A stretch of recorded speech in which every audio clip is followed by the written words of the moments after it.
Mi hijo llevó flores a una tumba vacía. Se arrodilló frente a una lápida que nunca guardó mi cuerpo.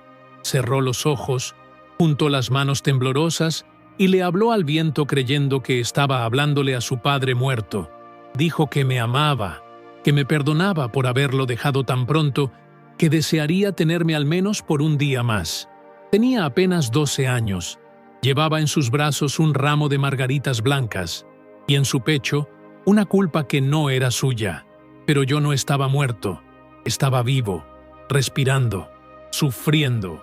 Del otro lado de la frontera, en una ciudad cualquiera de México, pasaba ese mismo día recogiendo platos sucios en un restaurante decadente, las manos rojas por el cloro, la espalda doblada, sin saber que mientras fregaba vasos rotos, mi hijo se despedía de mí con lágrimas en los ojos, porque alguien le dijo que yo había muerto, porque alguien decidió borrarme del mapa para cubrir una verdad aún más dolorosa.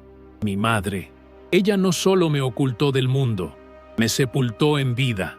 Dijo que era mejor así, que una muerte trágica era más digerible que una deportación vergonzosa, que contarle a mi hijo que su padre fue capturado como un perro, que fue echado del país donde lo dio todo, sería demasiado cruel, como si inventar mi muerte no lo fuera aún más. Recuerdo cuando me enteré. Fue un hombre cualquiera, un paisano de Honduras, que me reconoció en una tienda de abarrotes en Tijuana. Me miró como si viera un fantasma. ¿Carlos?, preguntó, con la voz temblorosa. Asentí, confundido. Pensé que estabas muerto. En tu pueblo dicen que tu mamá organizó una misa por tu alma hace años, que tu hijo lleva flores al cementerio todos los cumpleaños. Sentí un frío imposible recorriéndome la espalda. El aire desapareció de mis pulmones. Las palabras dejaron de tener sentido. Volví al cuartito que rentaba, tirado detrás de un taller mecánico, y lloré como un niño. Grité hasta que la garganta me sangró. Me miré al espejo, con el rostro desfigurado por la angustia, y no me reconocí. ¿Cómo se supera eso? No la deportación, no la pobreza, no el olvido, sino la mentira. La mentira de tu propia madre, la mentira que mata sin sangre, que entierra sin ataúd, que borra tu existencia sin siquiera darte el derecho a defenderte. Porque yo no era un criminal. Nunca lo fui. Trabajé durante años en Los Ángeles limpiando oficinas, cocinando en restaurantes, pintando paredes. Me levantaba a las 4 de la mañana y regresaba a casa a las 11 de la noche. Dormía 3 horas, comía arroz y frijoles y lo hacía todo por él. Por mi hijo, por su futuro, por su mochila llena, por sus zapatos nuevos, por el uniforme limpio que necesitaba cada inicio de ciclo escolar. Cada dólar que ganaba era suyo, cada sacrificio, una promesa. Y aún así, me desaparecieron. No me mató la migra, no me mató la calle, me mató el silencio, me mató la decisión de alguien que creí que me amaba, que me crió, que me dijo que yo era su orgullo, pero cuando el miedo la alcanzó, me entregó, me denunció, me borró, y luego construyó una historia falsa para el único ser humano que daba sentido a mi existencia.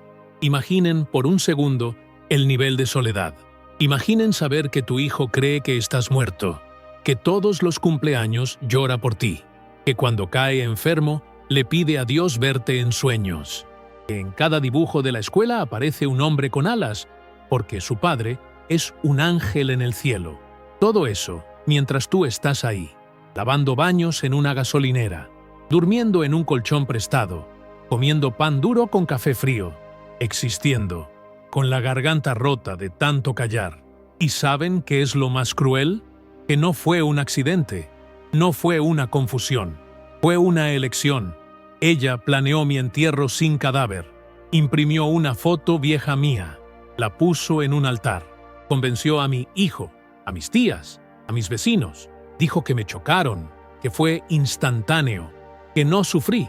Incluso organizó una misa, y mi hijo la abrazó mientras lloraba, creyendo que había perdido a su héroe, a su papá.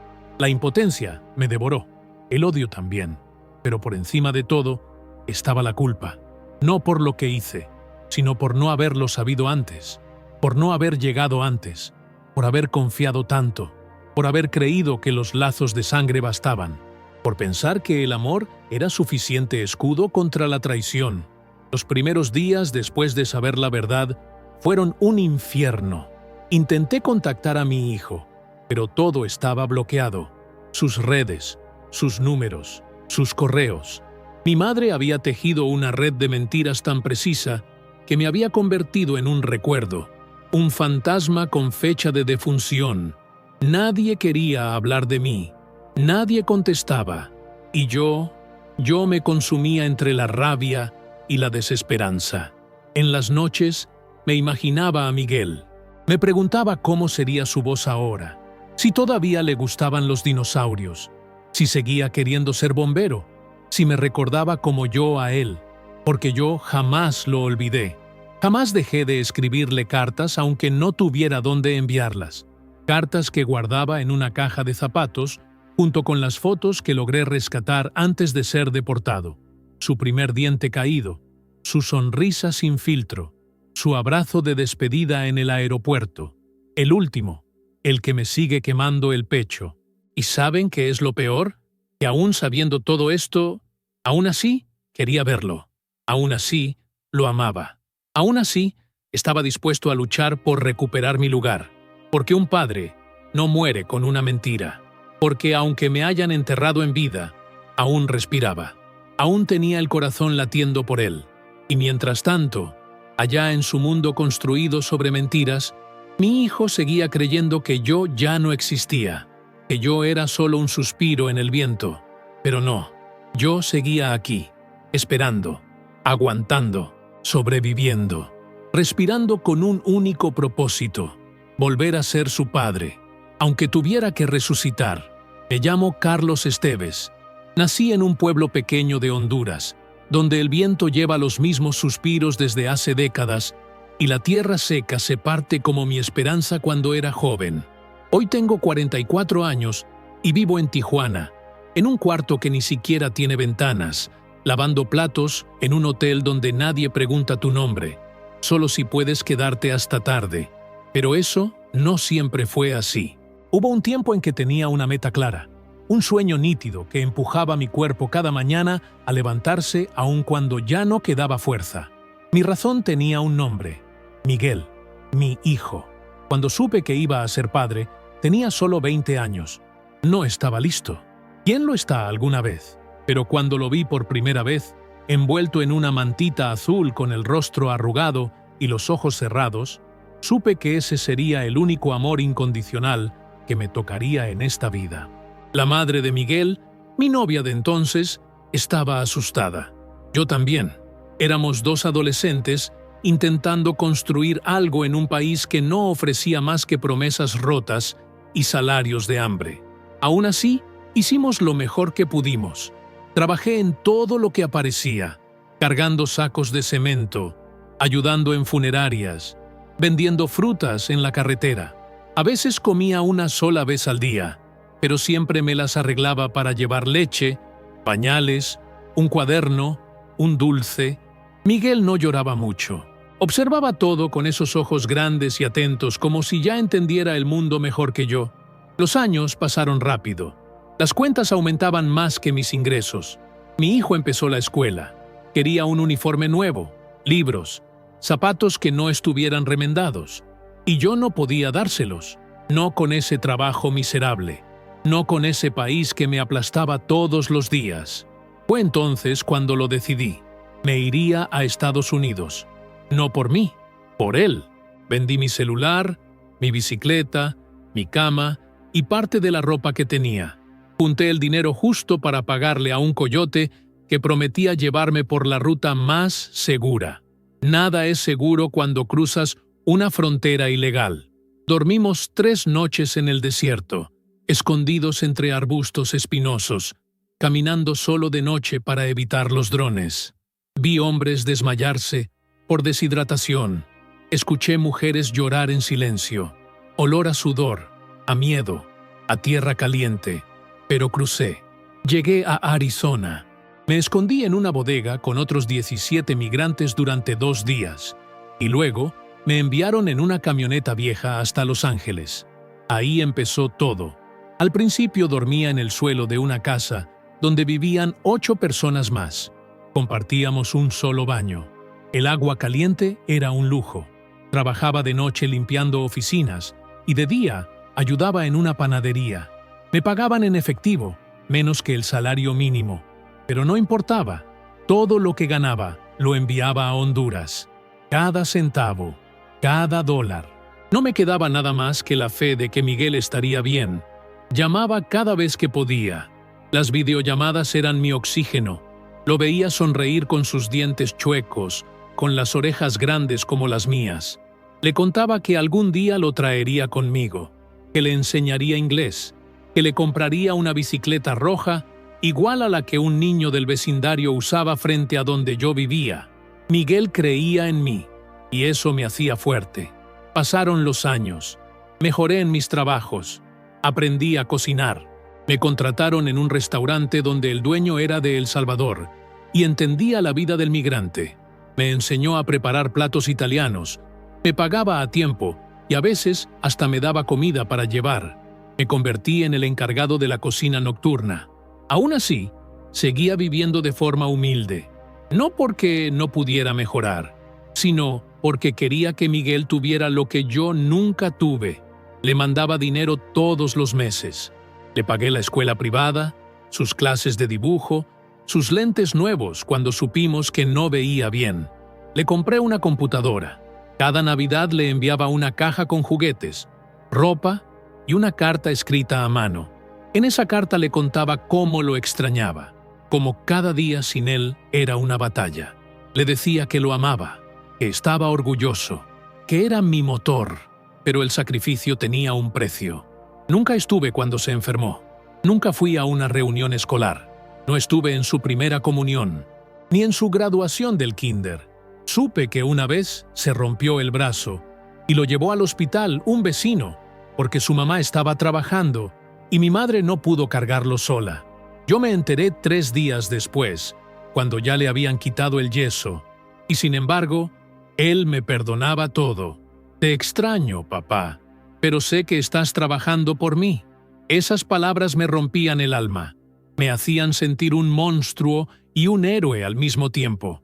No hay peor cárcel que la del amor a distancia. Con el tiempo, el cansancio se volvió crónico. Mi espalda empezó a doler. Mis rodillas fallaban.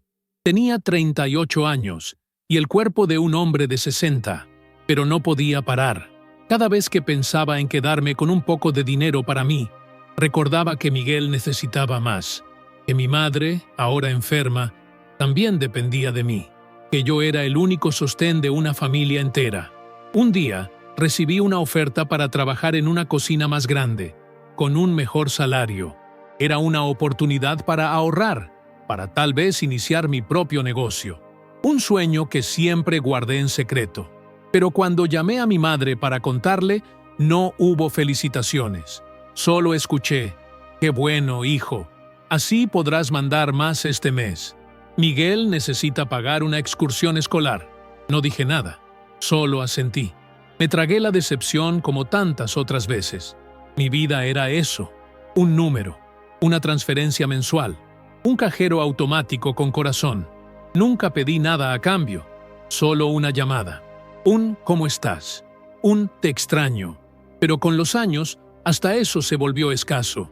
Las llamadas se hicieron cortas, monótonas, como si mi voz ya no importara, como si yo fuera un eco lejano de un sacrificio invisible. Aún así, seguía, por amor, por deber, por esa promesa que hice el día en que cargué a Miguel por primera vez y le dije al oído: «Nunca te va a faltar nada». Y cumplí.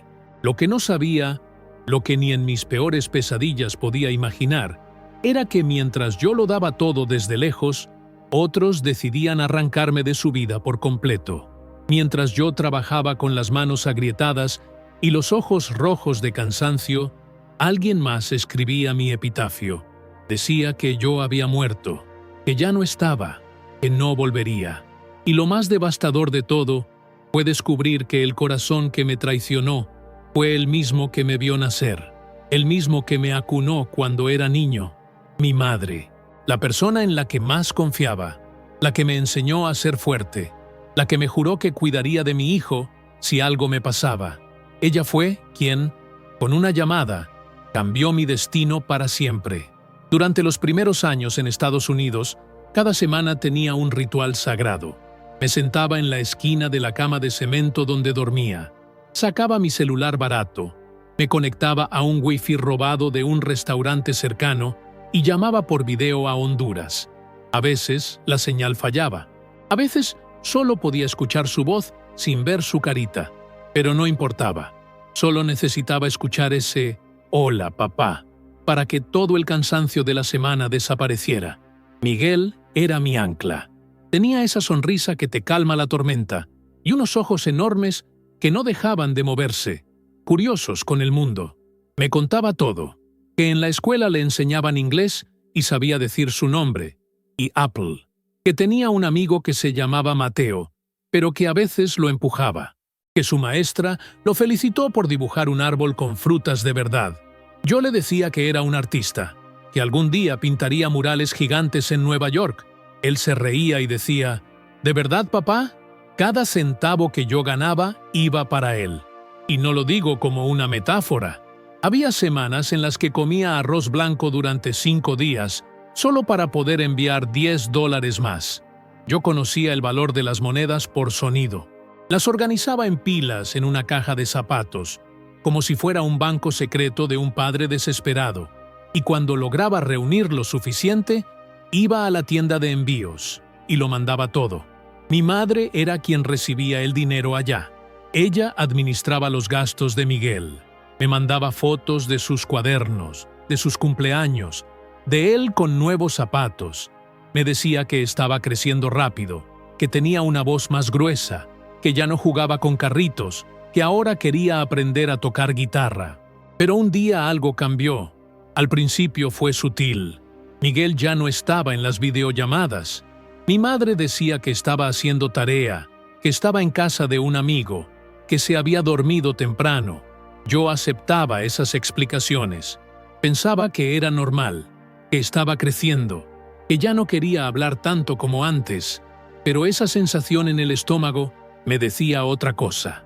Esa punzada que se siente cuando algo se rompe y tú fijas que no pasa nada. Las llamadas se volvieron cada vez más breves. Mi madre evitaba hablar de él, cambiaba de tema, se volvía fría. Había veces que ni siquiera respondía durante días, y cuando lo hacía, era solo para preguntar si ya había enviado el dinero. No me decía cómo estaba Miguel, no me contaba si había ido al médico, si le gustaban sus clases, si seguía dibujando. Un día, después de muchos intentos, logré llamarla por video. La conexión era mala, pero podía ver su rostro. Le pregunté por Miguel. Me miró por unos segundos, como si dudara si decirme la verdad, y soltó. «Él no quiere hablar contigo, Carlos». Sentí que me arrancaban el alma. «¿Cómo que no quiere hablar conmigo?», pregunté con la voz quebrada. «Está enojado. Dice que lo abandonaste, que nunca estuviste, que ya no quiere verte». Me quedé en silencio. Quise gritar. Quise decirle que eso no era cierto, que estuve siempre, aunque a la distancia, que cada bocado que no comí fue para él, que cada noche que pasé sin dormir fue pensando en su sonrisa. Pero no dije nada, solo colgué. Me senté en el suelo de esa habitación fría donde vivía y lloré durante horas. Intenté escribirle, mensajes, correos, cartas, todo sin respuesta. Llamaba a la escuela y me decían que no podían darme información. Pedí a un amigo en Honduras que fuera a ver cómo estaba, y mi madre le dijo que no quería recibir visitas. Empecé a sentir que algo más grande se escondía detrás de esa barrera, que no era solo enojo, que algo no estaba bien. Pero aún así, seguí enviando dinero, porque el amor de un padre no se apaga con el silencio, porque aunque me doliera, prefería creer que Miguel estaba confundido y que algún día entendería que la adolescencia era cruel, pero no eterna, que algún día buscaría respuestas, que algún día abriría los ojos. Y mientras tanto, yo resistía. Seguía trabajando de sol a sol, lavando platos, cocinando en cocinas calientes donde el vapor te cierra los poros y la grasa te cubre los pulmones. Aguantaba clientes groseros, jefes explotadores, dolores musculares que no desaparecían, todo con la esperanza de que un día él volviera a llamarme, que dijera: «Papá, te extraño». Pero los años pasaron, 5 años, luego 6, luego 8, y nunca más escuché su voz. El silencio se volvió parte de mi rutina. Aprendí a vivir con él como quien vive con una cicatriz. Me hablaba a mí mismo en las noches, como si pudiera escucharme. Le contaba mis días, los platos que había lavado, el nuevo corte de carne que aprendí a preparar, el dolor de espalda que ya no se iba. Imaginaba que él me escuchaba desde algún rincón del mundo, que aunque no respondiera, sabía que yo seguía ahí. Conocí a otros migrantes que habían pasado por lo mismo, padres separados de sus hijos, madres que no podían ver crecer a sus bebés. Escuchaba sus historias y me sentía parte de una tribu de fantasmas, de padres invisibles, de voces apagadas por la distancia, por la pobreza, por el sistema. A veces me preguntaba si era mejor así, si quizá Miguel estaba mejor sin mí, si yo era solo una sombra que lo confundía, que le hacía daño. Pero luego recordaba su voz de niño diciendo: «Te amo, papá», y eso me devolvía la fuerza. Nunca dejé de amar a mi hijo, nunca dejé de ser su padre, aunque el mundo quisiera convencerme de lo contrario, aunque su silencio me gritara que ya no me necesitaba, porque el amor verdadero no se mide en respuestas, se mide en constancia, en sacrificio, en quedarse incluso cuando te echan, en dar incluso cuando no recibes nada. Y yo di todo. Lo que no sabía era que ese silencio que me mataba lentamente no era solo consecuencia del tiempo o del crecimiento de Miguel.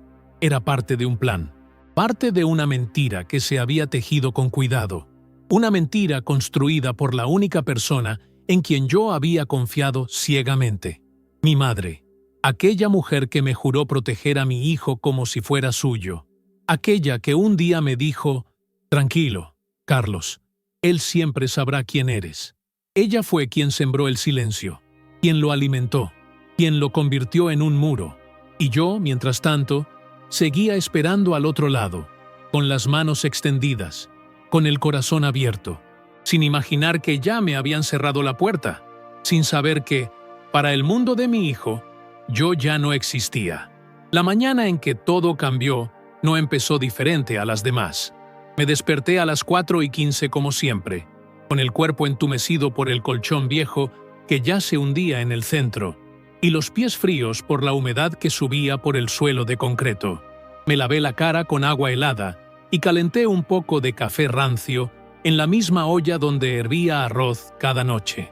Me puse la camiseta blanca, los jeans manchados de grasa, y salí sin hacer ruido.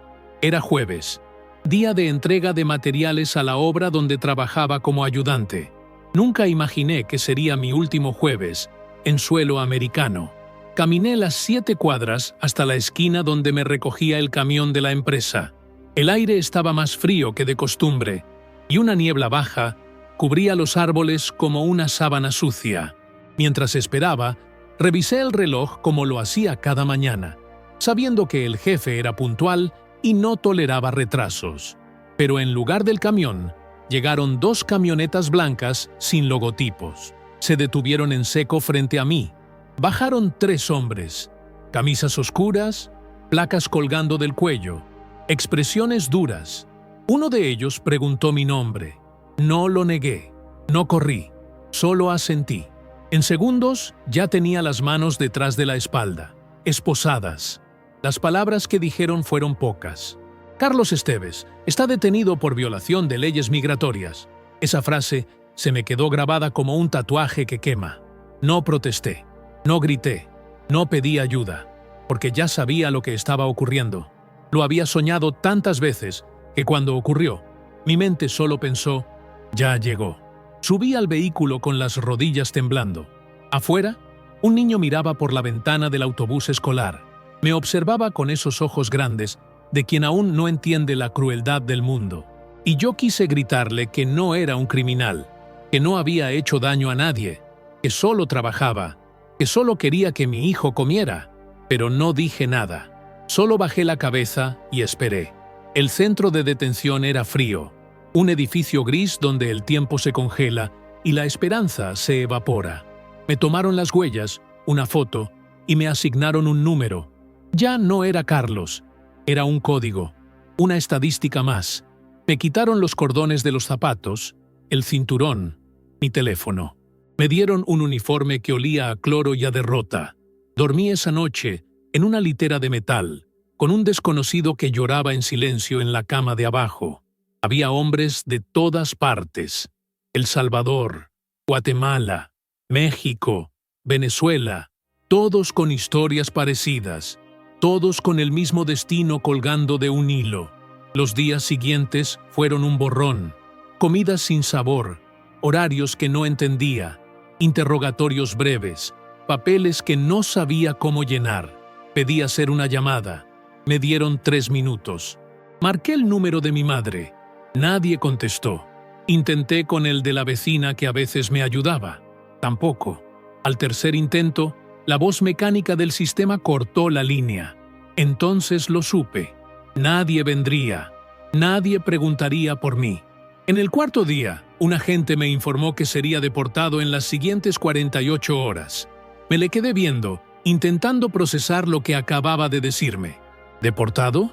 ¿Así de rápido? ¿Sin audiencia? ¿Sin abogado? Asintió con la indiferencia de quien repite el mismo discurso cientos de veces al día. Me entregó un papel que apenas podía leer.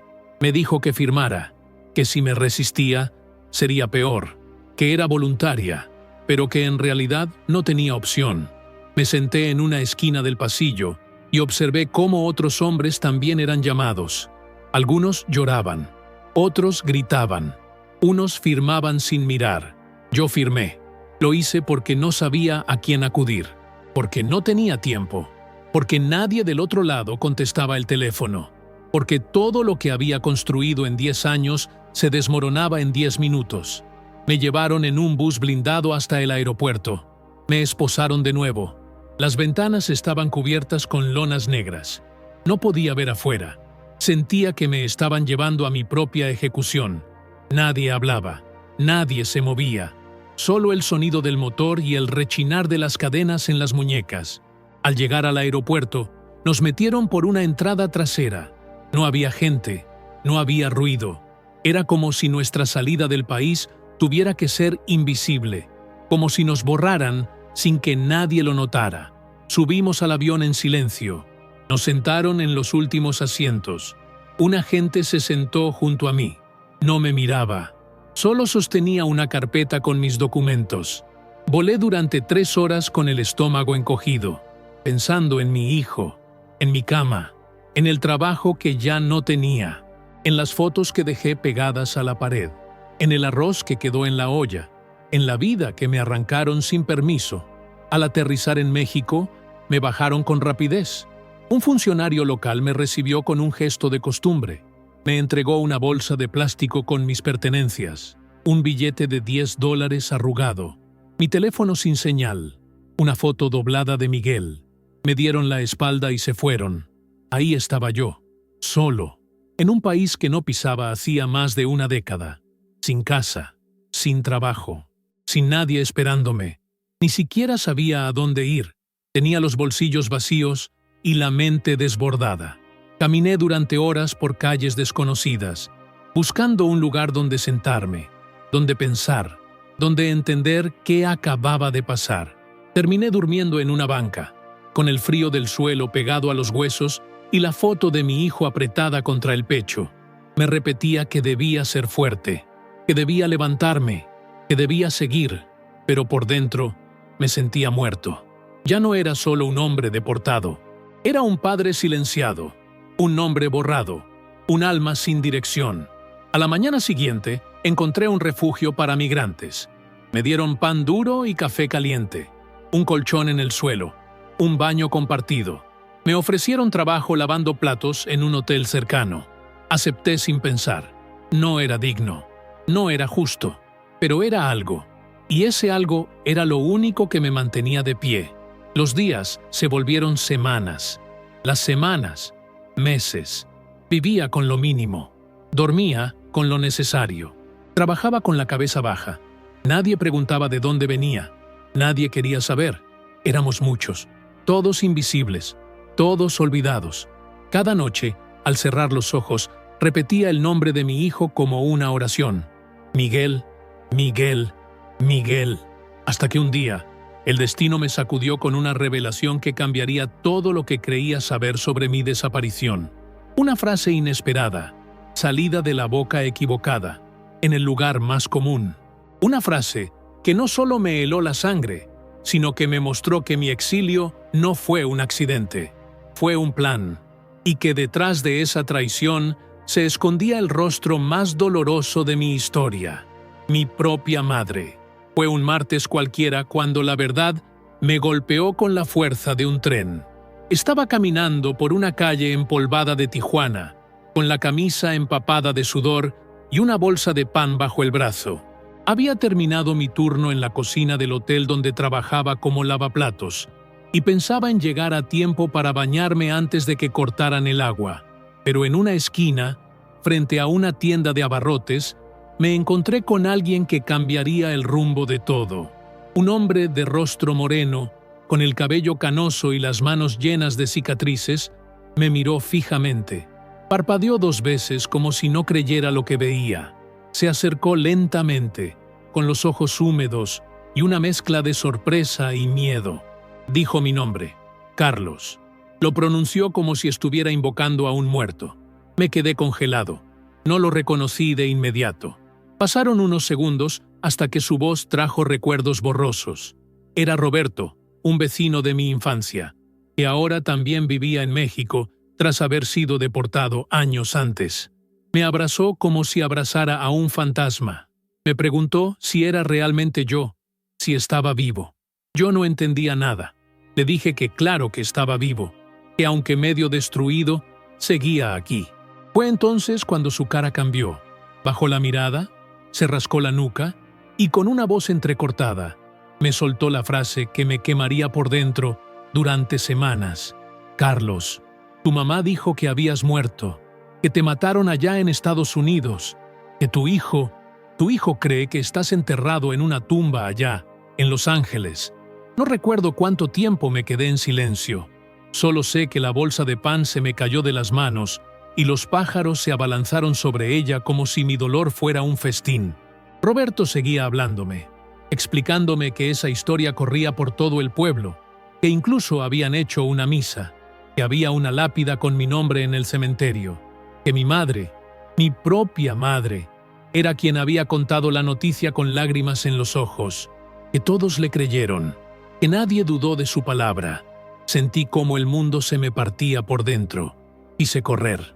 Quise gritar, quise desaparecer de verdad, pero solo me quedé ahí, en medio de la calle, con el pecho abierto por una herida que ni siquiera sabía que existía. Roberto me llevó a su casa, me dio agua, me repitió la historia con más detalles, me dijo que mi madre había dicho que tuve un accidente automovilístico en la carretera, que no hubo cuerpo, pero que las autoridades avisaron, que era mejor así, que al menos no sufrí. Esa noche no dormí. Me pasé horas mirando el techo de mi cuarto alquilado, tratando de entender cómo pudo hacerlo, cómo fue capaz de borrarme, por qué preferiría verme muerto antes que deportado. Pensé en mi hijo, en cómo habría llorado, en cómo habría sufrido, en cómo durante años llevó flores a una tumba que estaba vacía, en cómo gritó mi nombre al cielo sin saber que yo estaba respirando bajo el mismo sol. Al día siguiente, fui a un cibercafé. No tenía celular con cámara, ni dinero para uno. Pagué 1 hora de internet. Busqué el nombre de mi hijo en redes sociales. Supe que tenía 15 años, que seguía usando mi apellido, que jugaba fútbol, que había fotos suyas con mi madre, en fechas especiales. Una de esas fotos me rompió el alma.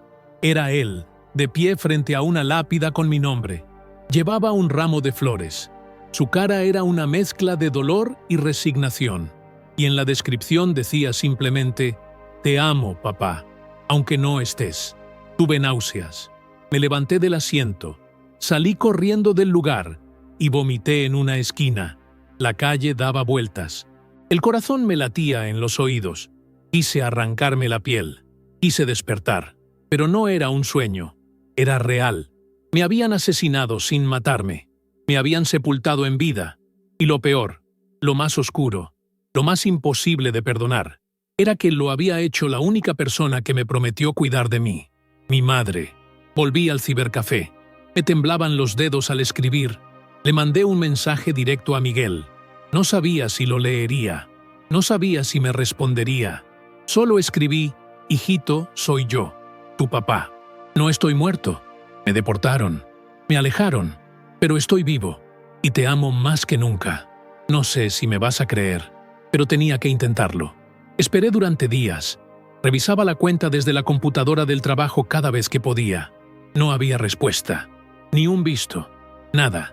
Mientras tanto, el dolor se transformaba en rabia. Empecé a recordar cosas, frases de mi madre que antes no tenían sentido, comentarios extraños, el momento en que dejó de hablarme como antes, cuando me dejó de contestar el teléfono justo antes de mi deportación.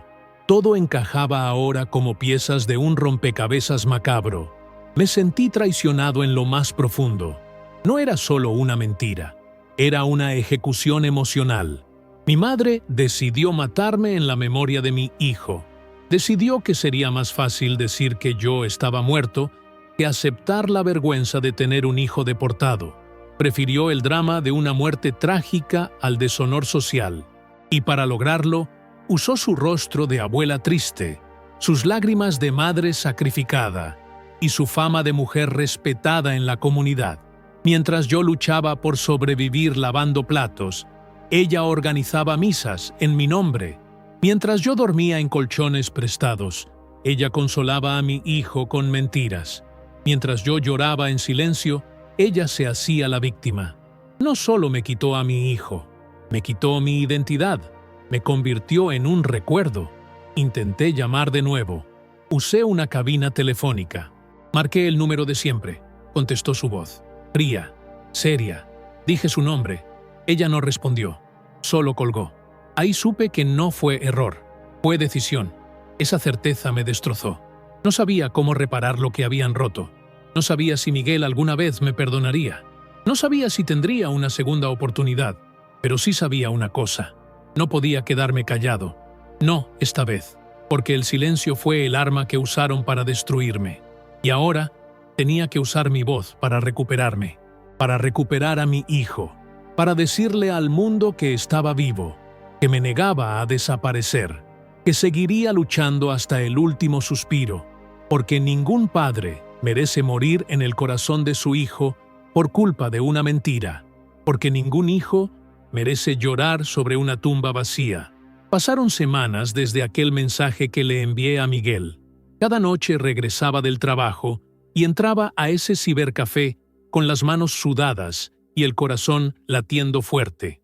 Me sentaba frente a la pantalla con la esperanza viva, como quien espera ver un milagro materializarse entre cables viejos y teclas gastadas. Pero no había respuesta, ni una palabra, ni siquiera una señal de que lo había leído. La idea de que pudiera pensar que alguien lo estaba engañando con mi nombre me desgarraba por dentro. Tal vez pensaba que era una broma cruel o una trampa. Tal vez había crecido con tanto dolor que la idea de mi regreso se sentía como una amenaza más que como una esperanza. Empecé a escribirle todos los días. No mensajes largos, sino pequeñas gotas de verdad.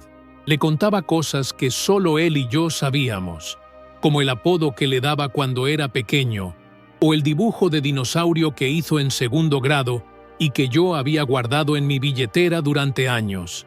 Le decía que todavía soñaba con él, que mi vida no tenía sentido sin su voz, que no quería nada más que un minuto para mirarlo a los ojos y decirle que seguía aquí. Con el tiempo, esos mensajes se convirtieron en mi única forma de resistencia, una manera de no dejar que me apagaran del todo, porque aunque el mundo me hubiera borrado, yo aún sabía quién era, aún recordaba cada sacrificio, cada noche sin dormir, cada plato lavado, cada dólar enviado con la esperanza de construir un futuro para él. Un día, mientras regresaba del hotel, me encontré con un grupo de voluntarios que ofrecían ayuda legal a migrantes deportados. Eran jóvenes, idealistas, con carpetas llenas de papeles y teléfonos siempre vibrando. Me acerqué sin muchas esperanzas, pero uno de ellos me miró con atención y me preguntó si quería contar mi historia. Dudé. Tenía miedo de hablar, de que usar mi verdad fuera a abrir otra herida. Pero algo dentro de mí me empujó. Asentí con la cabeza y acepté reunirme con ellos al día siguiente. Durante esa reunión, por primera vez en mucho tiempo, alguien me escuchó de verdad. Me dejaron hablar sin interrumpirme, sin juzgar. Les conté todo, desde la primera vez que abracé a mi hijo, hasta el momento en que supe que creía que yo estaba muerto. Uno de los voluntarios me miró con los ojos llenos de lágrimas y dijo algo que nunca olvidaré. Tu historia merece justicia. Ellos fueron quienes me ayudaron a armar un caso para poder apelar mi situación migratoria. Me dijeron que no podían prometerme nada, pero que harían todo lo posible. También me ayudaron a abrir una página en redes sociales. Me sugirieron que compartiera mi historia públicamente, no para exponerme, sino para intentar que llegara a los ojos correctos. Tal vez, con suerte, Miguel vería mi rostro, escucharía mi voz y empezaría a cuestionar la versión que le habían contado. Al principio me resistí. Me parecía invasivo, doloroso. No quería que mi sufrimiento se volviera un espectáculo, pero después entendí que no se trataba de mí. Se trataba de llegar a él, de atravesar el muro de mentiras que me separaba de mi hijo. Así que grabé un video, uno sencillo, sentado en una banca, con la cara al sol y la voz temblorosa. Le hablé directamente, le dije su nombre, le conté que estaba vivo, que nunca lo abandoné, que todo lo que hice fue por él. Ese video se publicó un martes por la tarde. En menos de 48 horas ya tenía cientos de comentarios. Algunos me llamaban valiente, otros decían que habían vivido algo parecido. Padres, madres, hijos, personas separadas por fronteras, por políticas, por mentiras. Cada mensaje era un pedacito de consuelo y también un recordatorio de que no estaba solo, que mi dolor era compartido por miles. Pero lo que no esperaba era el mensaje que llegó el jueves por la mañana. Era una notificación. Una cuenta privada me había escrito. Solo decía una palabra: papá. Me temblaron las manos. Sentí un escalofrío subirme por la espalda. Abrí el mensaje con los ojos llenos de lágrimas. Era él, Miguel. Me escribió que no entendía nada, que estaba confundido, que toda su vida le habían dicho que yo estaba muerto, que había llorado por mí durante años, que cada vez que miraba el cielo y pedía que me cuidaran en el cielo, lo hacía con el corazón desgarrado. Le respondí con todo el amor que guardé por tanto tiempo. Le conté la verdad, sin adornos. Le dije cómo me deportaron, cómo su abuela decidió que era mejor mentir, cómo había vivido cada día pensando en él, cómo seguía llevando en mi billetera la foto de nosotros dos en su primer día de clases. Pasamos horas escribiéndonos. Me dijo que no sabía cómo reaccionar, que estaba en shock, que sentía rabia, tristeza, alivio, todo al mismo tiempo. Me pidió perdón por haber creído. Le dije que no había nada que perdonar, que el amor de un padre no espera explicaciones, solo se mantiene. Le mandé más fotos. Le mostré mis manos agrietadas, mi cama vieja, la carta que le escribí hace 5 navidades y que nunca envié. Esa noche, Miguel me pidió que lo llamara. No pude contener el llanto cuando escuché su voz. Ya no era la del niño que recordaba, era la de un joven, con una mezcla de dureza y ternura. Me dijo que había muchas cosas que necesitábamos hablar, que no sabía si podía perdonar tan rápido, pero que quería intentarlo, que quería conocer al hombre detrás de la tumba vacía. Desde ese día, nuestras llamadas se volvieron frecuentes, cortas al principio, tímidas, pero poco a poco empezamos a reconstruir lo que otros destruyeron. Me contaba de su escuela, de sus amigos, de sus sueños. Yo le contaba de mis días en la cocina, de los atardeceres en Tijuana, de lo mucho que me hacía falta. Un mes después, me mandó una foto. Estaba parado frente a la lápida con mi nombre. Tenía una pala en la mano. En el mensaje decía: «Solo tú puedes estar vivo. El resto lo enterré hoy». Y ahí supe que, aunque el camino sería largo, el amor seguía vivo. Que no importa cuántas mentiras intenten separarnos, la verdad siempre encuentra un camino para volver a casa, porque mientras el corazón late, hay esperanza, y mientras haya esperanza, todo es posible. Sentí que algo en mi pecho se rompía cuando entré en ese pequeño cibercafé, con las manos temblando y sintiendo el peso de cada letra antes de teclearla. Mi mente buscaba a Miguel con desesperación. Cada pulsación del corazón era un llamado hacia él, aunque el silencio siguiera atrapado entre nosotros. Había pasado tanto tiempo imaginando su respuesta, su voz diciendo: «Papá, por favor dime que no es un error», que acomodé cada palabra con el cuidado de un padre que prepara su último mensaje a un hijo perdido. Entonces sucedió el milagro más tímido. Un mensaje. Papá. Solo esa palabra, con esas 5 letras, y todo mi ser vibró como si el sol hubiera entrado por la ventana de un cuarto oscuro que no sabía que tenía ventanas. Respiré profundo antes de abrirlo. Mi nombre escrito por primera vez en años, con ese cariño que solo una voz que te extraña puede transmitir. Sentí que casi no creo que había llegado el momento. Miguel estaba vivo, y supe que ese instante era el principio de algo que ya me fuera más poderoso que el dolor que me había marcado hasta entonces. El mensaje fue breve, lleno de preguntas temblorosas. Dijo que no sabía qué creer, que el mundo de mentira que había soportado era más real para él que cualquier foto o recuerdo que yo pudiera mostrarle. En esa incertidumbre estaba un universo.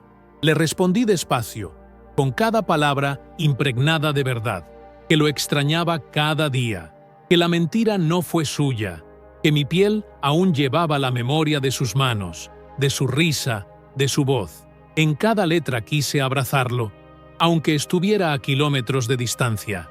Al enviarle fotografías urgentes, vi su rostro como un espejo de mi propia emoción. Mostré mis manos rugosas por el trabajo de tantos años, la olla donde solía calentarse el arroz que nunca llegué a compartir con él, cartas arrugadas que habían sido mis salvavidas en noches sin dormir. Todo eso me parecía frivolidad junto al mar de emociones que inundaba su mensaje siguiente: rabia, alivio, confusión, esperanza.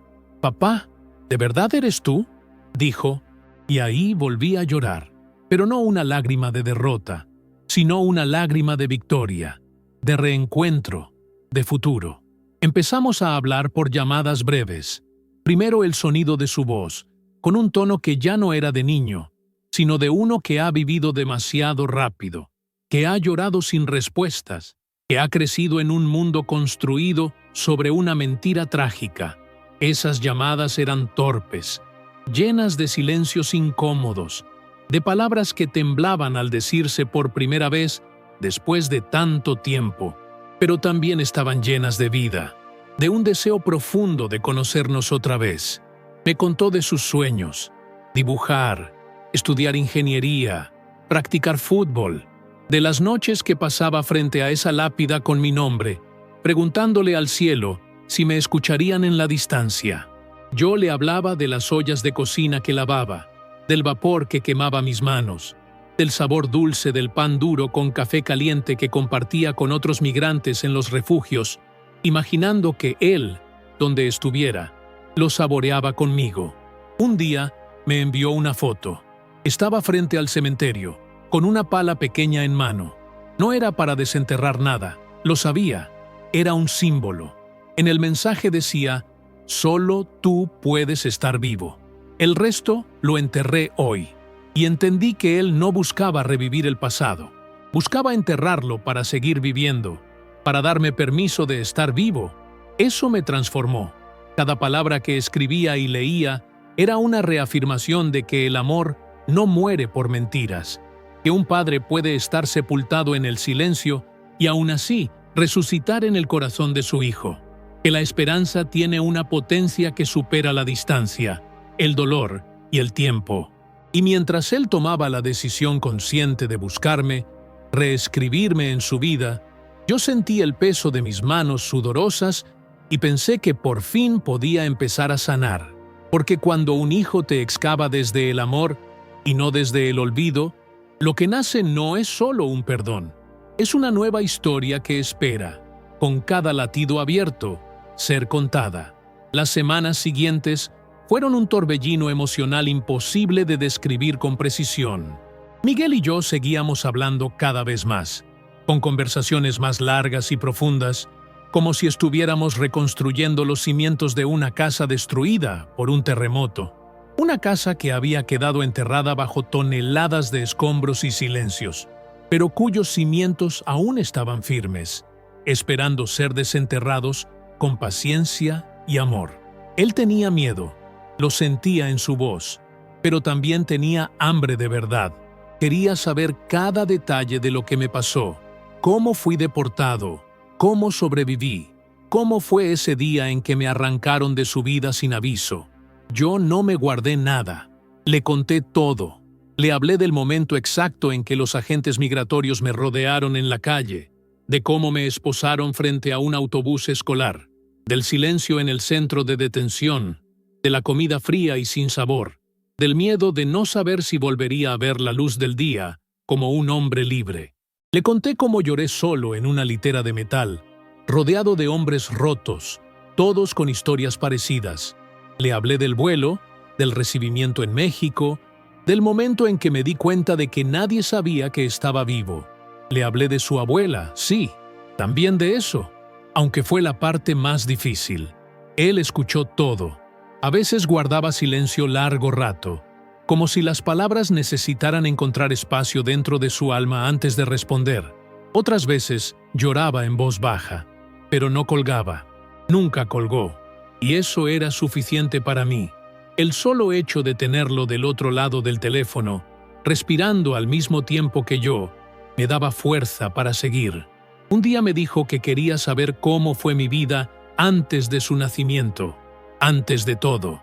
Me preguntó si alguna vez había soñado con ser algo más que un obrero. Me tomó por sorpresa. Nadie me había hecho esa pregunta en años. Le conté que de joven quería ser maestro, que solía escribir poemas, que me gustaba leer en voz alta a los niños del barrio. Pero la vida fue dura, muy dura. Mi padre nos abandonó, mi madre crió a 4 hijos sola, y yo fui el mayor.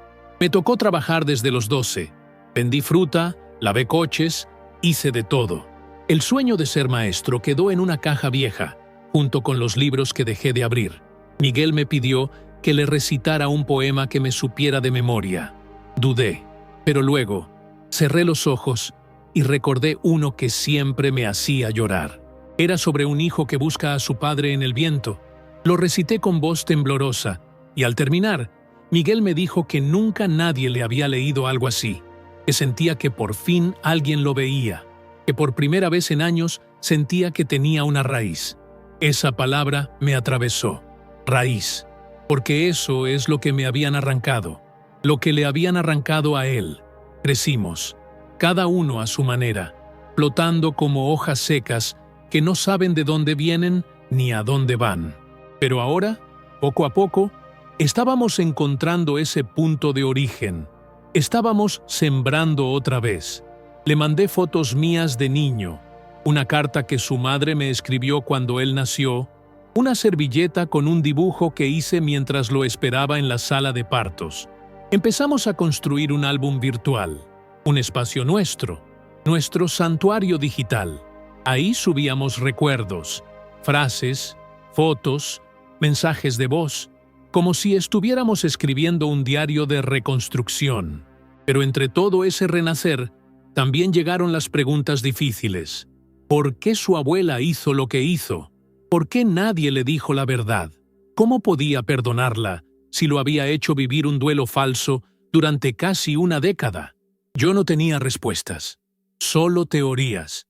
Le dije que el miedo es un monstruo silencioso, que a veces la gente prefiere una mentira cómoda antes que enfrentar una verdad que les da vergüenza, que tal vez ella pensó que decirle que su padre estaba muerto Era más fácil que decirle que su hijo fue deportado como si fuera basura. Pero no justifiqué nada. Nunca traté de limpiar su culpa. Le dije que sentía su dolor, que lo validaba y que tenía derecho a sentirse traicionado, porque lo fue, en cuerpo y alma. Un día, Miguel me pidió que no le escribiera por unos días, que necesitaba pensar. Me dejó un nudo en el estómago, pero respeté su espacio. Los días pasaron como siglos. Caminaba por las calles de Tijuana como un fantasma. Me preguntaba si lo había perdido otra vez, si quizá era demasiado tarde, si el daño era irreversible.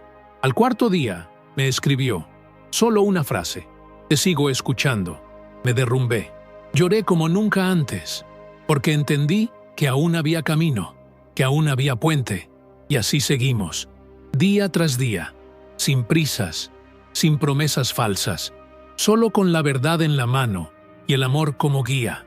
Porque un vínculo que fue cortado por el miedo solo puede ser restaurado con valentía.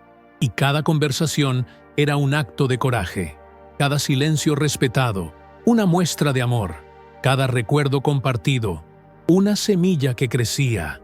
Y fue entonces, en medio de esa reconstrucción, que recibí una llamada inesperada, un número desconocido, una voz femenina del otro lado. Era ella, mi madre. Su voz sonaba más vieja, más cansada. Me dijo que había visto los videos, que sabía que Miguel y yo habíamos hablado. Me pidió que la escuchara, que tenía algo que confesar. Y aunque mi corazón gritaba que colgara, que no merecía mi atención, la parte de mí que aún buscaba respuestas decidió quedarse en la línea. Porque aunque su traición me había marcado para siempre, yo necesitaba saber por qué. ¿Por qué decidió matarme sin enterrarme? ¿Por qué le robó a su nieto su padre? ¿Por qué eligió el silencio como arma? Su voz temblaba. Dijo que no esperaba perdón, pero que quería contarme la verdad, que no lo hizo por odio, que lo hizo por miedo, por vergüenza, por no saber cómo enfrentar las miradas del pueblo, que se sintió fracasada, que pensó que si yo moría, al menos no tendría que explicar que me habían sacado del país como a un criminal. Me quedé en silencio. No supe qué decir, porque sus palabras no curaban, solo explicaban. Y a veces, las explicaciones no son suficientes. Pero algo en mí, tal vez el mismo amor que me hizo seguir buscando a Miguel, me hizo seguir escuchando. Y fue ahí, en ese cruce de voces rotas, que entendí que la verdad, por dolorosa que sea, siempre encuentra el camino, que a veces no sana de inmediato, pero abre puertas, ventanas, espacios, y que por primera vez en años todas esas puertas estaban entreabiertas. No supe si colgar era más fácil que quedarme, pero me quedé. Su voz, aunque débil y quebrada, aún tenía el tono autoritario que reconocía desde niño, ese mismo tono con el que me mandaba a guardar silencio cuando era pequeño, con el que me hizo sentir que expresar dolor era debilidad, esa misma voz que, ahora, buscaba redención. Dijo que no me llamó para justificar lo que hizo, sino porque no podía seguir durmiendo con el peso de lo que ocultó, que cada noche la perseguía el llanto de un niño que pedía por su papá y la mirada vacía de una tumba sin cuerpo, que se había convencido de que lo hizo para proteger, pero que con los años comprendió que solo protegió su propio miedo, no a su nieto. Dijo que mintió por vergüenza, por esa maldita necesidad de mantener las apariencias, por la presión de una comunidad que no perdona el fracaso, que inventar mi muerte fue su manera de desaparecer la mancha de la deportación, que no quería que la vieran como la madre de un hijo que no logró quedarse en el país de las oportunidades, que cuando el dolor la alcanzó, ya era demasiado tarde para rectificar, porque cada año que pasaba reforzaba su historia. Cada lágrima en la misa, cada flor en la tumba, cada abrazo que le daban como si fuera una mártir, la hundían más. Y al final, se perdió en su propia mentira. Me quedé en silencio. Pensaba en Miguel, en su rostro de niño creciendo entre sombras, en su adolescencia marcada por una muerte que no existió. Pensaba en todos los abrazos que se le negaron, en cada cumpleaños sin mi voz, en cada Navidad con una silla vacía. Pensaba en mí, caminando por calles extranjeras, comiendo solo, sintiéndome muerto en vida. Todo por una decisión egoísta, por una mentira que no buscó protegernos, sino silenciarnos. Ella me pidió perdón, no con grandes discursos, sino con una frase tan simple como dura. Me equivoqué. Y aunque esa frase no borraba el daño, entendí que al menos venía desde un lugar de humanidad. Le dije que no la odiaba, pero que no sabía si podía perdonarla, que el perdón no se da como una moneda, que necesita tiempo, espacio y verdad. Me respondió que lo entendía, que solo quería que supiera que estaba arrepentida y que aceptaba cualquier consecuencia. Colgué. No hubo promesas. No hubo reconciliación mágica. Solo una pausa. Una pausa cargada de historias no contadas, de abrazos reprimidos, de silencios gritados. Me senté en la banca frente al cibercafé y cerré los ojos. Sentía que había cruzado un umbral invisible, uno donde ya no era solo la víctima. Era alguien que había visto el corazón roto de quien lo hirió, y aunque eso no lo justificaba, me hacía entender que el dolor no era solo mío, que todos habíamos sangrado, algunos en silencio, otros con gritos, pero todos, sin excepción, habíamos perdido algo irrecuperable. Esa noche soñé con Miguel. Lo veía corriendo por un campo abierto, bajo un cielo naranja. Me llamaba, se reía, me tomaba la mano. Cuando desperté, tenía el rostro empapado de lágrimas. Lo primero que hice fue llamarlo. Le conté del sueño. Me dijo que también había soñado conmigo, que estaba en una playa y construíamos un castillo de arena juntos. Reímos. Y en esa risa encontré algo que no sentía desde hace años: esperanza. Comenzamos a hablar más seguido. Él me enviaba videos de sus entrenamientos de fútbol. Yo le mandaba grabaciones leyendo cuentos como cuando era niño. Jugábamos a adivinar canciones, a compartir chistes malos. Éramos padre e hijo, pero también dos sobrevivientes intentando volver a confiar. Porque eso era lo más difícil, volver a confiar. Un día, Miguel me preguntó si quería hablar con su madre. Me sorprendió. No esperaba eso. Me dijo que ella también había sido víctima del silencio, que creyó la historia de mi madre por mucho tiempo, que también lloró mi ausencia, que no entendía cómo fue posible que nadie le dijera la verdad, que vivió años culpándose por no haberme llamado más, por no haber insistido, por no haber peleado más fuerte por nuestra familia. Le dije que sí, que quería hablar con ella, no por rencor, sino porque necesitaba cerrar círculos. El día de la llamada fue tenso. Su voz, al otro lado, era conocida pero lejana. Me pidió perdón, no por haberme abandonado, sino por haber creído demasiado rápido en una historia tan absurda. Me dijo que guardó mi foto en su cartera durante todos esos años, que hablaba de mí en voz baja, que cada vez que Miguel se enfermaba, susurraba mi nombre sin saber si yo aún existía. Le agradecí por criar a Miguel con amor, por haber sido fuerte en mi ausencia. Le dije que, aunque todo había sido una tragedia, me alegraba saber que mi hijo había sido amado. Ella lloró. Yo también. Fue una conversación dolorosa, pero necesaria, porque el silencio ya había hecho suficiente daño, porque solo con la verdad podíamos empezar a sanar. Miguel me pidió que escribiera una carta dirigida a él, a su madre y a su abuela. Me dijo que quería guardarla como un símbolo, como un documento de lo que pasó, para que, algún día, si tenía hijos, pudiera contarles la historia completa, la verdadera, y que supieran que aunque la vida nos separó, el amor siempre encontró un camino de regreso. Esa carta me costó semanas. La escribí, la rompí, la reescribí. Cada palabra era una herida abierta, pero también era una ofrenda de paz, una manera de decir estoy aquí, con todas mis cicatrices, pero de pie, porque sobreviví, porque nos reencontramos, porque no dejé que me borraran. Y cuando finalmente la terminé, cuando puse el último punto y respiré profundo, supe que algo dentro de mí se había cerrado. que ya no era solo el padre ausente, el hombre deportado, el fantasma de una tumba vacía. Ahora era Carlos, el que volvió, el que no se rindió, el que, contra todo pronóstico, encontró el camino de vuelta al corazón de su hijo. La carta que escribí se convirtió en una especie de exorcismo emocional. No era solo tinta sobre papel, era un mapa de cicatrices. Era la confesión de un hombre roto que decidió vivir en vez de desaparecer. Cada palabra me dolía, pero al mismo tiempo me liberaba. Le conté a Miguel que cada noche imaginaba su voz, que aunque su rostro fue cambiando en mi mente, su risa de niño nunca se fue. Le hablé de cómo me sentía caminando por la ciudad como un fantasma, viendo niños de su edad y preguntándome si él reía igual. Le conté de los trabajos que acepté para sobrevivir, de los refugios donde dormí, de los sueños que enterré para que él pudiera tener los suyos.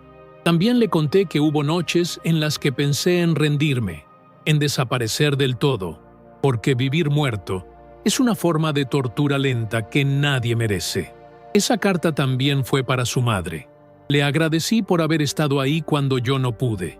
Le reconocí el valor de criar sola, de soportar miradas, preguntas, silencios. Le pedí perdón por las veces en que discutimos antes de que todo estallara. Le dije que aunque la vida nos llevó por caminos separados, siempre la respeté como madre de mi hijo. Le ofrecí mi paz, aunque no supiera si ella necesitaba la suya. Y sí, también le escribí a mi madre. Esa parte me costó más. No sabía cómo dirigirle palabras sin que se convirtieran en reclamos. Pero traté de escribir desde un lugar distinto.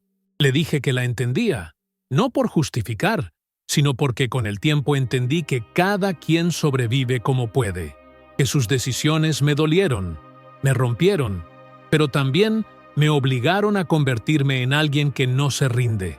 Le pedí que cuidara a Miguel cuando él la visitara, que le hablara con la verdad, que no usara más el silencio como protección. Cuando Miguel leyó la carta, me llamó. Su voz estaba entrecortada.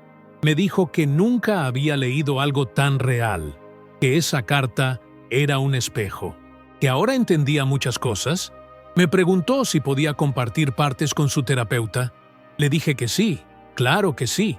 Me sentí orgulloso, porque entendí que él estaba tomando todo ese dolor y decidiendo no repetirlo, que no estaba huyendo como yo tuve que hacer, que estaba enfrentándolo con una madurez que me conmovía hasta los huesos. A partir de ese momento, nuestras conversaciones cambiaron. Ya no eran solo sobre el pasado. Empezamos a hablar del presente, del futuro. Me preguntó si alguna vez pensé en volver a Estados Unidos. Le respondí que cada día, que cada paso que daba era un intento de acercarme, aunque fuera imposible por las leyes. Le conté que había empezado un trámite con ayuda de una organización de derechos humanos, que habían tomado mi caso porque vieron en mi historia algo que valía la pena contar, que no me prometían nada, pero que íbamos a intentarlo. Miguel se emocionó. Me dijo que si algún día lograba volver, quería que fuéramos a ver juntos un partido de fútbol, que le gustaría mostrarme su escuela, que quería que conociera a sus amigos, a su maestra de historia, a su perra Luna. Me reí. Le dije que si algún día lograba cruzar esa frontera, iba a abrazarlo tan fuerte que no iba a necesitar palabras. Él se quedó en silencio unos segundos y me dijo algo que no olvidaré. «Papá, no necesito que vengas a explicar nada, solo quiero que vengas». Esa frase me sostuvo durante los meses siguientes, porque el proceso legal fue largo, doloroso, frustrante. Cada papel, cada entrevista, cada espera era una montaña.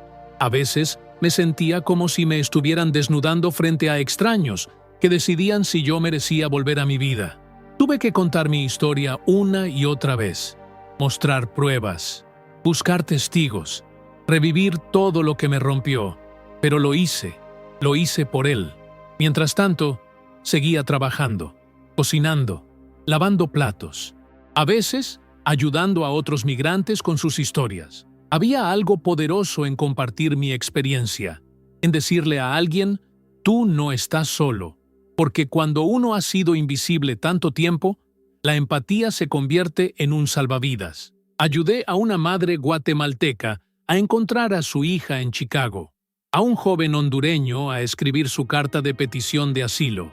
Cada historia me conectaba más con la mía. Me hacía sentir que mi dolor, aunque único, era parte de algo más grande. Y fue en una de esas tardes, mientras ayudaba a repartir comida en un albergue, que recibí la llamada. Era del consulado. Me dijeron que mi caso había sido aprobado para una revisión especial, que debía presentarme a una entrevista final en la Ciudad de México. Sentí que el corazón se me salía por la boca. Llamé a Miguel de inmediato. Le conté. Se quedó callado. Luego gritó tan fuerte que tuve que alejar el teléfono.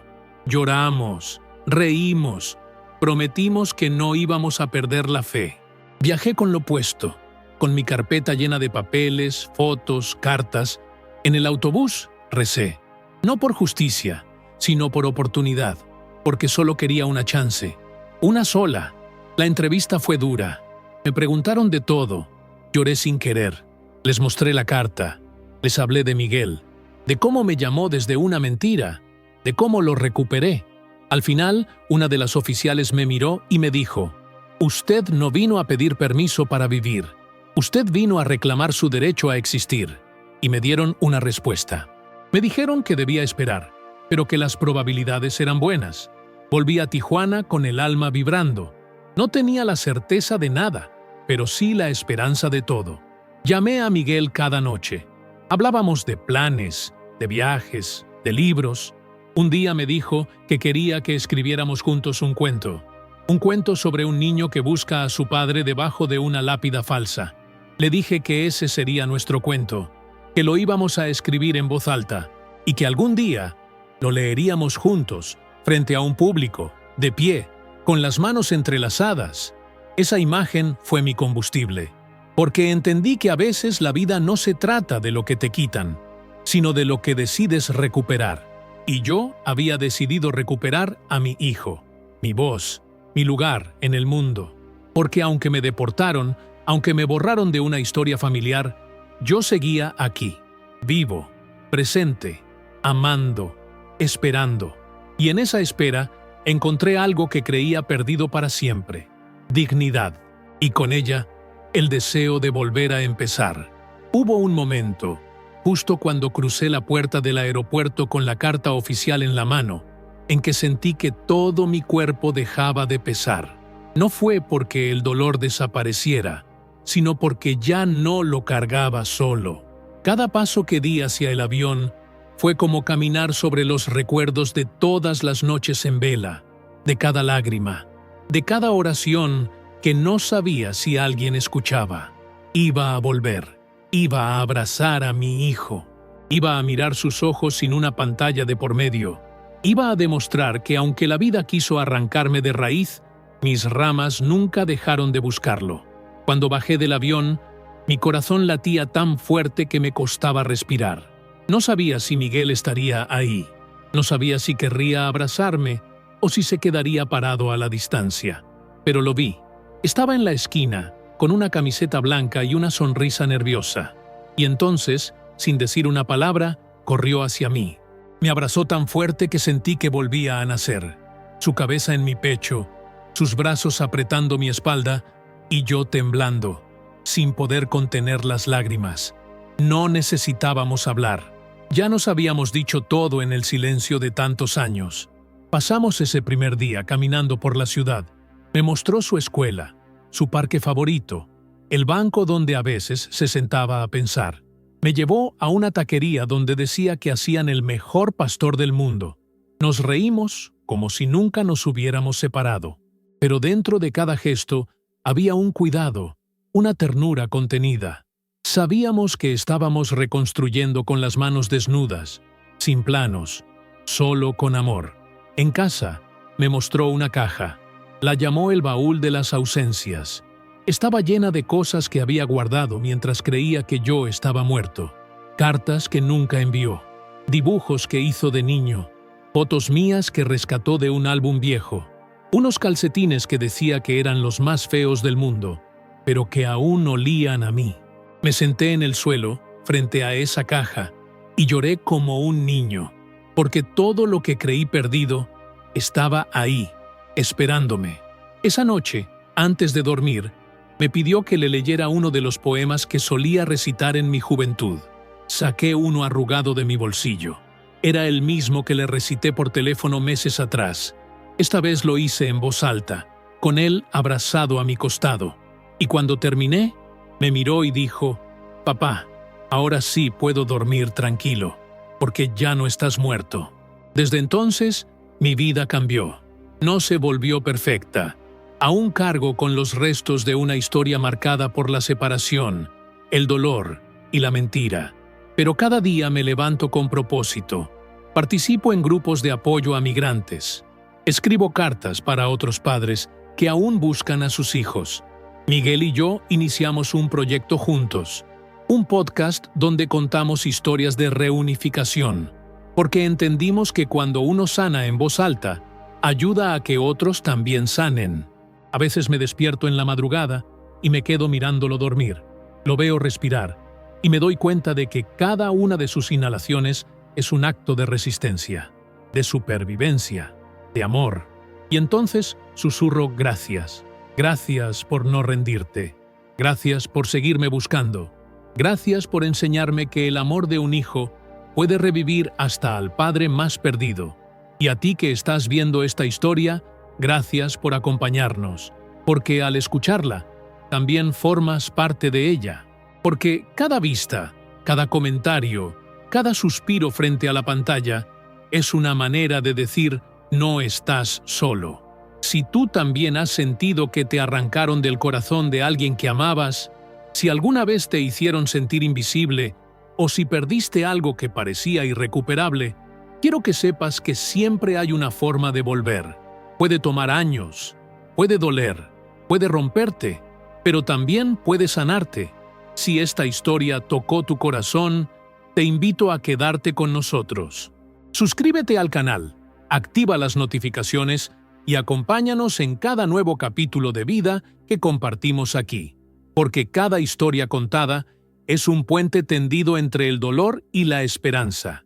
Y recuerda, en la pantalla ya está el próximo video esperándote, con otra historia real, tan fuerte y necesaria como esta.